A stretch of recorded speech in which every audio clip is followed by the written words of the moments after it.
There's a strange kind of silence that creeps in the dark hours of the night, not just in your room, but in your mind.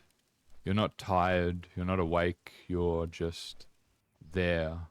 And sometimes that's when you decide to log in, not for adventure, not even for a dungeon or loot, just for something, anything, to feel a little bit less alone.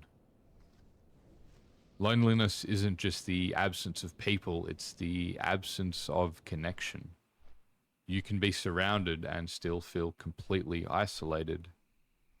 Sometimes logging into WoW feels like a choice between two types of loneliness, the one in your room and the one in Azeroth.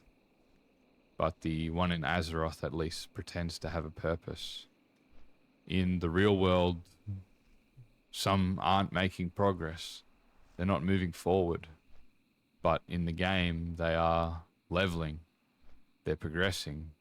They're needed, even if just for that one dungeon. The German philosopher Martin Heidegger talked about this feeling, the sense of being thrust into the world, thrown into a place that makes little sense to us. Life doesn't come with a map. We are dropped into it without instructions.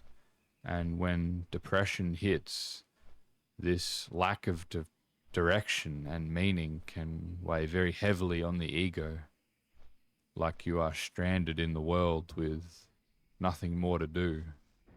But in WoW, you're never truly without that direction. There's always some kind of breadcrumb trail, a reason to move forward, even if it's just turning in some reputation quest you don't care about. Heidegger also said that to be human is to care, even when you don't want to. And somehow, classic World of Warcraft tricks you into caring.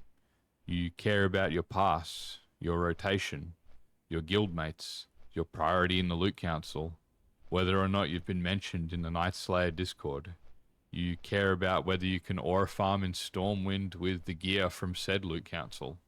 Even if you don't care at all about your real life, in that moment, you have cared about this. And that is something. And strangely enough, you are not alone in this illusion of presence. In MMOs, you're almost always near people. You see them in capital cities, Stormwind, Orgrimmar, in trade chat, in looking for group, in pugs and battlegrounds. Most of the time you never speak, but they are still there, and their presence feels like proof that the world is still turning, the sun is still rising. Scottish philosopher Albert Camus once said, "In the depth of winter, I finally learned that within me there lay an invincible summer."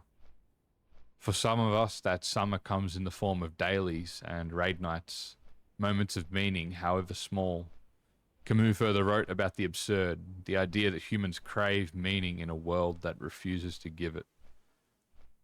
World of Warcraft is absurd in that exact way. We grind for loot that will be obsolete next patch. We chase goals we know that will be replaced by the Burning Crusade, and yet in that grind there is structure. In that absurdity there is pure relief. French philosopher and playwright Jean-Paul Sartre once wrote, "Hell is other people." But he further wrote, "To be is to be seen." And that's it, isn't it? We want to be seen, even if it's just for topping the meters, even if it's just for a whisper saying good heals. That fleeting recognition is sometimes more than we get offline, but it's not always enough. And if you are already struggling, if you are already carrying something so overwhelmingly heavy, the silence that comes after you log out can feel even worse. 19th century Danish philosopher Søren Kierkegaard once wrote, "The most painful state of being is remembering the future, particularly the one that you will never have." And sometimes when that depression hits, every single future feels like the one that you will never have. You can scroll through old messages, old photos, screenshots. You can think of happier times. You remember times when the game and your life felt more full, more fulfilling. Eventually, you realize that no game can fix you. It can soothe you for a time, distract you, but it can even inspire you to do great things if you allow it.